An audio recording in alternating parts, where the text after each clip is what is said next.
Advocate Sudeep Mahananda का अभिवादन स्वीकार कीजिए। साथियों, आप देख रहे हैं voice of people, voice of Bahujan. Haryana के इलेक्शन में बसपा और इनेलो का गठबंधन पूरा बीजेपी खेमे में हलचल मचा दिया। Rahul Gandhi tension, Kejriwal tension. BJP और कांग्रेस कॉन्स्टिट्यूशन को सही से लागू नहीं करने के कारण भारत का सिचुएशन खस्ता हाल हो गया, बहुत खराब हो गया है। वीपी सिंह का सरकार का टाइम में डॉक्टर बाबा साहेब आम्बेडकर को भारत रत्न दिया गया। कांग्रेस का गलत नीति के कारण, जातिवादी मानसिकता के कारण बाबा साहेब को उपेक्षित किया गया था। किसान वर्ग आज ज़्यादा परेशान है। जातिवादी पूंजीवादी नीति के कारण देश रसातल में जा रहा है। गलत आर्थिक नीति से देश को 250 लाख करोड़ कर्जा होने के लिए मजबूर होना पड़ा। जातिवादी पूंजीवादी पार्टी सत्ता में रहने के कारण भारत का 90% बहुजन समाज का इकोनॉमिक कंडीशन बिल्कुल खराब हो चुका है। हर समस्या का समाधान भारत का संविधान का पास है, लेकिन जातिवादी पूंजीवादी मनुवादी सरकार सत्ता में रहने के कारण संविधान सही से लागू नहीं हो रहा है। साथियों, खबर को विस्तार से जानने के लिए आप हमारा साथ जुड़े रहिए। अभी तक आप हमारा चैनल को सब्सक्राइब नहीं किए तो काइंडली सब्सक्राइब कीजिए। Voice of people, voice of बहुजनों को बचाना हम सबका रिस्पॉन्सिबिलिटी है। Voice of people, voice of Bahujan Baba Saheb Ambedkar का मिशन को आगे बढ़ाने के लिए इनका दिन रात कोशिश है। साथियों, आप सभी को पता है आज हरियाणा स्टेट में प्रचार प्रसार चल रहा है इलेक्शन के लिए, लेकिन बीजेपी और कांग्रेस ये दोनों पार्टी आज टेंशन में है। हरियाणा में इस बार बीजेपी का हरियाणा में सत्ता में नहीं आ रहा है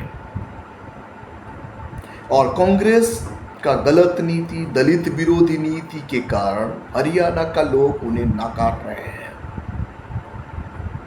आज बीजेपी और कांग्रेस के खेमे में बीजेपी में मोदी जी टेंशन में है, क्योंकि हरियाणा उनका हाथ से निकल जा रहा है। ऐसे कांग्रेस हरियाणा में कुछ कर नहीं पाएगा। शुरुआत में ये माना जा रहा था बीजेपी कमजोर है, कांग्रेस वहां सरकार बनाएगा, लेकिन जब मायावती जी का और इनेलो का यानी बसपा और इनेलो का गठबंधन हुआ, उसी दिन से हरियाणा का छवि ही पलट गया, वो रंग ही बदल दिया गया। यानी हरियाणा आज हर जगह पर नीला और नीला ही दिखाई दे रहा है। मनुवादी पार्टी जैसे बीजेपी और कांग्रेस, पूंजीवादी पार्टी जैसे बीजेपी और कांग्रेस कॉन्स्टिट्यूशन को सही से लागू नहीं करने के कारण ये देश का हालत आज खराब है। भारत का संविधान का आर्टिकल 21 लागू नहीं हुआ, इसीलिए शिक्षा व्यवस्था प्राइवेटाइजेशन हो गया, इसीलिए हेल्थ सिस्टम को बिजनेस बनाया गया, सरकारी हॉस्पिटल को बर्बाद कर दिया गया, सरकारी स्कूल कॉलेज यूनिवर्सिटी को बर्बाद कर दिया गया, क्योंकि ये जानबूझकर एक रणनीति था पूंजीपतियों को मजबूत करने के लिए, पूंजीपतियों को हेल्थ सेक्टर में बिजनेस करवाने के लिए ये जानबूझकर आर्टिकल 21 को सही से इम्प्लीमेंट किया नहीं गया। और भारत का संविधान का आर्टिकल 12 को आज इम्प्लीमेंट किया जाता तो प्राइवेटाइजेशन ही नहीं होता। यानी दो सबसे अहम चीज जो हेल्थ और एजुकेशन को कैसे पूंजीपतियों का हाथ में सौंपा गया, ये देश के लिए बहुत बड़ा खतरे की घंटी बन चुका है। इसीलिए भारत का हर कोई स्टेट में सोशल मीडिया का द्वारा लोगों को पता चल रहा है कि कैसे बीजेपी और कांग्रेस दोनों पूंजीवादी और मनुवादी पार्टी भारत का बहुजनों को कैसे बर्बाद कर दिया। जो भी स्टेट और कंट्री का हेल्थ और एजुकेशन मजबूत होता है, मुफ्त में हेल्थ इलाज और मुफ्त में एजुकेशन मिलता है, वो देश का सिटीजन तंदुरुस्त होता है और देश गढ़ने के लिए वो उनका योगदान बढ़ जाता है। भारत में ऐसा नहीं है। भारत में सरकारी इंस्टीट्यूशन को बर्बाद करके प्राइवेट इंस्टीट्यूशन इसीलिए लाया गया कि पूंजीपति को बेनिफिट मिले, और अब पूंजीपति इलेक्शन पीरियड में उन्हें चुनावी चंदा दे सके। ये चंदा का धंधा इतना खतरनाक हो गया कि भारत में रहने वाले लोगों का हेल्थ का साथ खिलवाड़ हुआ और हो रहा है, और भारत का सिटीजन का एजुकेशन का साथ खिलवाड़ हो रहा है।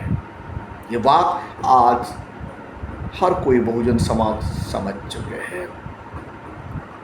साथियों, आप सभी को पता है, भारतवर्ष में भारत को चलाने के लिए भारत का मसीहा डॉक्टर बाबा साहेब अम्बेडकर ने संविधान बनाया।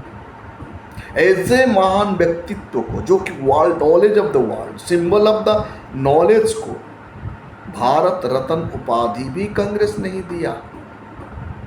वीपी सिंह का सरकार जब, गैर कांग्रेस का सरकार जब भारत में बना, तब दादा साहब कांशीराम और बहन मायावती जी का अक्लांत परिश्रम और मांग के बाद दादा साहब कांशीराम को और बाबा साहेब अम्बेडकर को भारत रत्न उपाधि मिला।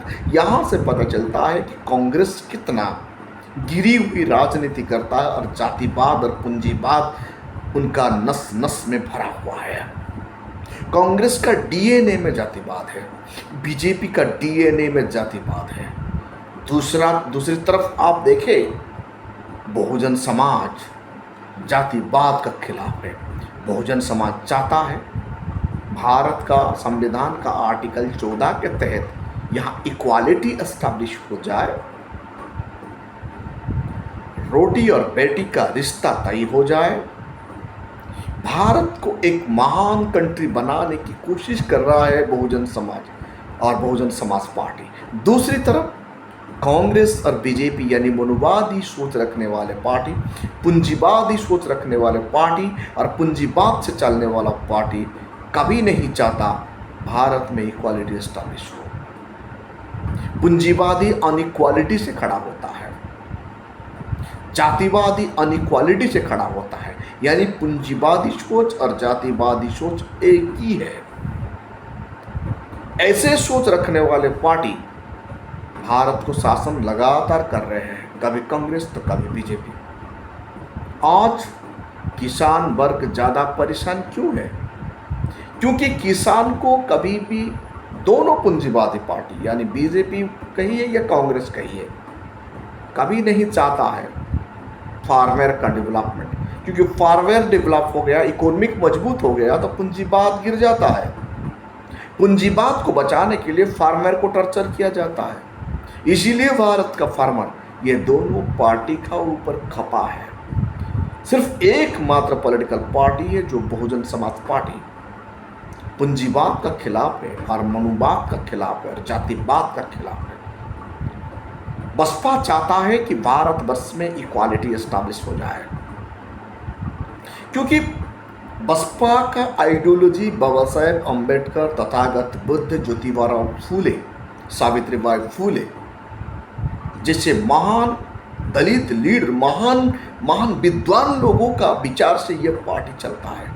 सबसे बड़ा इम्पोर्टेंट है बसपा का काम संविधान। वो संविधान को लागू करना चाहता है भारतवर्ष में। इसलिए आज भारत में बहुजन समाज का जनाधार बढ़ रहा है सोशल मीडिया का वजह से। जातिवादी पूंजीवादी नीति के कारण देश आज रसातल में जा रहा है। देश का इकोनॉमिक कंडीशन खस्ता हाल है। तमाम पीएसयू भारत का बर्बाद हो चुका है। रेलवे ऑफ इंडिया का इकोनॉमिक कंडीशन खराब हो चुका है। जितना भी पीएसयू भारत में, इनको आज बर्बाद कर दिया गया है। जो बीएसएनएल भारत को लाखों करोड़ों रोजगार देता था, इनकम देता था, उन्हें भी बर्बाद कर दिया गया है। पूंजीवाद का बढ़ावा देने के लिए भारत का कंपनी को बर्बाद करके कोई व्यक्तिगत लोगों को यानी बेनिफिट देने वाला पार्टी ही पूंजीवाद पार्टी है और जातिवाद पार्टी है। गलत आर्थिक नीति के कारण आज देश को 250 लाख करोड़ कर्जा होना पड़ रहा है। कांग्रेस का पीरियड में 50 लाख करोड़ कर्जा हुआ था देश। 2014 से आज तक 250 लाख करोड़ हो गया है। यानी मोदी जी रफ्तार से 200 लाख करोड़ कर्जा में डुबा दिए। कांग्रेस 50 लाख करोड़ कर्जा में डुबाया देश को। बीजेपी 11 साल का अंदर 200 लाख करोड़ बढ़ा दिया, यानी 250 लाख करोड़ आज भारत कर्जे में है।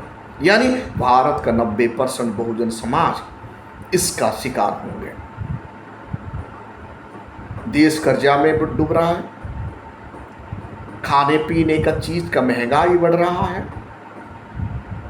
मेडिसिन का रेट बढ़ रहा है। बच्चों का एजुकेशन का फीस बढ़ाया दिया जा रहा है। प्राइवेट स्कूल, प्राइवेट हॉस्पिटल लोगों को एक्सप्लॉइटेशन कर रहा है। सरकार का गलत नीति के कारण ऐसा सिचुएशन भारतवर्ष में आ चुका है। जातिवादी पूंजीवादी पार्टी सत्ता में रहने के कारण देश का 90% लोग काफी दुखी में है। बहुजन समाज आज जीने के लिए स्ट्रगल कर रहा है।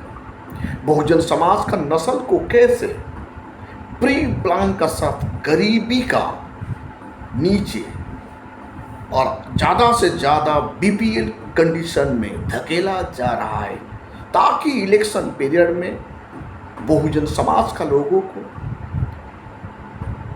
कुछ चंद पैसा देकर वोट खरीदने की ये रणनीति है। बहुजन समाज का पढ़े लिखे नौजवान को रोजगार नहीं मिल रहा है। बहुजन समाज का कामगार को काम नहीं मिल रहा है। इलेक्शन को नजर में रखते हुए सरकार, पूंजीवादी सरकार छोटा छोटा पैकेज डिक्लेयर करके, यानी 5 साल में 5,000 या 4,000 का पैकेज डिक्लेयर करके गरीबों का वोट लूटने की एक रणनीति तैयार कर चुका है और वो रोड मैप भी बन चुका है। ये बात को कोई भी गोदी मीडिया नहीं बता रहा है। भारत का सिटीजन को रोजगार चाहिए। भारत का सिटीजन को नौकरी चाहिए। भारत का पीएसयू तंदुरुस्त होना चाहिए। भारत का एजुकेशन सिस्टम मजबूत होना चाहिए। भारत का हेल्थ सिस्टम सरकारी होकर मजबूत होना चाहिए, जो आर्टिकल 21 हमें दिलाता है। लेकिन पूंजीवादी सरकार, पूंजीवादी सोच रखने वाली सरकार यानी बीजेपी और कांग्रेस देश को कैसे डुबा दिए हैं, ये सोचने से डर लगता है। आने वाला कल नस्ल हेल्थ के लिए जूझेगा, एजुकेशन के लिए लड़ेगा, क्योंकि अच्छा एजुकेशन प्राप्त कर नहीं पाएगा बहुजन समाज का नस्ल। क्यों कि सरकारी इंस्टीट्यूशन बर्बाद हो चुका है। अच्छा हेल्थ सर्विस नहीं मिलेगा, क्योंकि भारत का सरकारी हेल्थ सिस्टम को ही बिल्कुल बीमारी कर दिया गया है। बीमारू हो गया भारत का हॉस्पिटल। इसलिए बहुजन समाज, बीजेपी और कांग्रेस दोनों पार्टी का खिलाफ हो रहे हैं। जब भी बहन मायावती जी का और इनेलो का गठबंधन का रैली होता है, महारैली हो रहा है हरियाणा में, लाखों करोड़ों लोगों का भीड़ उमड़ रहा है। भीड़ को देखकर राहुल जी, मोदी जी, अरविंद केजरीवाल जी को टेंशन बढ़ गया है। इन लोगों का झूठ का गुब्बारा फूट चुका है। लोग आप इन लोगों का चिकनी चिकनी बातों में नहीं आने वाले हैं। इनका समाधान लोग ढूंढ रहे हैं। साथियों, हर समस्या का समाधान भारत का संविधान का पास है, लेकिन भारत का सिटीजन संविधान को लागू करवाने के लिए जिस दिन पूंजीवादी और मनुवादी पार्टी को वोट देना बंद कर देंगे, उसी दिन भारत का बहुजन समाज का यानी 90% लोगों का हर समस्या का समाधान हो जाएगा। शिक्षा का समस्या का समाधान दूर करता है भारत का संविधान का आर्टिकल 21। हेल्थ समस्या का समाधान कर सकता है आर्टिकल 21। जातिवाद को विनाश करने की क्षमता रखता है भारत का संविधान आर्टिकल 17 से। यूनिटी लाने के लिए भारत का संविधान आर्टिकल 14 मदद करता है। देश को प्राइवेटाइजेशन से बचाने के लिए भारत का संविधान का आर्टिकल 12 मदद करता है। धर्म, नफरत, धर्म का कानून और धर्म के नाम पर जो दंगा होता है उनको रोकता है आर्टिकल 13। तो अब सोचिए, ये हर कोई समस्या का समाधान भारत का संविधान का पास है, लेकिन भारत का संविधान को पूंजीवादी सोच रखने वाले पॉलिटिकल पार्टी बीजेपी और कांग्रेस लागू नहीं करना चाहता है। भारत का हेल्थ और एजुकेशन का प्रॉब्लम का सॉल्व करता है संविधान का आर्टिकल 21, लेकिन भारत में जो पूंजीवादी पार्टी है कांग्रेस और बीजेपी आर्टिकल 21 को लागू नहीं करना चाहता है। इसीलिए आज देश में संविधान खतरे में है, क्योंकि भारत का सिटीजन को समझना चाहिए आप मनुवादी सोच, जातिवादी सोच वाले पार्टी को नकार देना बहुत जरूरी है, नहीं तो भारत और 200 साल पीछे चला जाएगा। भारत का संविधान ऐसा भी क्षमता आपको देता है, जब आप जन्म होते उसी दिन से आपका सुरक्षा देता है आपका छाया की तरह। भारत का संविधान का आर्टिकल 21 के तहत जब आप मर भी जाते हैं तब भी भारत का संविधान आपको दफनाने के लिए सुरक्षा देता है आर्टिकल 21 के तहत। यानी जन्म से मरण तक आपका हर कोई समस्या का समाधान भारत का संविधान करता है, लेकिन ये संविधान को इम्प्लीमेंट नहीं कर रहा है भारत का सरकार। कार्यपालिका में बैठे हुए लोग धरातल पर संविधान को इम्प्लीमेंट नहीं कर रहे। क्यों? क्योंकि सत्ता में बैठे हुए के आदेश को इंतजार करता है कार्यपालिका। सत्ता जब आदेश देगा तब वो काम करेगा। जुडिशियरी, उनका न्याय डिस्चार्ज संविधान के तहत होना चाहिए, लेकिन आज भारत का जुडिशियरी अपना अस्तित्व खो रहा है, अपना अकाउंटेबिलिटी खो रहा है।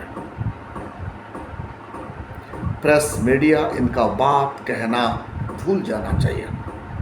जब देश का मीडिया सरकार को क्रिटिसाइज करना बंद कर देगा तो भारत का संविधान का आर्टिकल 19 को रोंदना ही कहना पड़ेगा। आर्टिकल 19 के तहत प्रेस मीडिया को ताकत मिला है सरकार को क्रिटिसाइज करने के लिए, लेकिन भारत का मीडिया सरकार का कशीदा पढ़ रहा है। राजा महाराजा का सामने जैसे चाटुकारिता लोग करते थे, आज पत्रकारिता में चाटुकारिता बढ़ गया है। इसीलिए देश का डेमोक्रेसी आज खतरे में है। बहन मायावती जी ये तमाम बात को बता रही है। उनका हरियाणा महाराली में ऐसा स्पीच शायद और कोई नेता बोल नहीं सकता। बहन मायावती जी एक अम्बेडकरवादी है। वो बुद्ध को सही से जानती है, बाबा साहब को सही से पहचानती है, ज्योतिबा फूले, सावित्रीबाई फूले का दिशा निर्देश से एजुकेशन इंस्टीट्यूशन को चलाने की दमखम भरती है। बहन जी का ये स्पीच आज कांग्रेस का खेमे में टेंशन है, बीजेपी का खेमे में टेंशन डाल दिया है।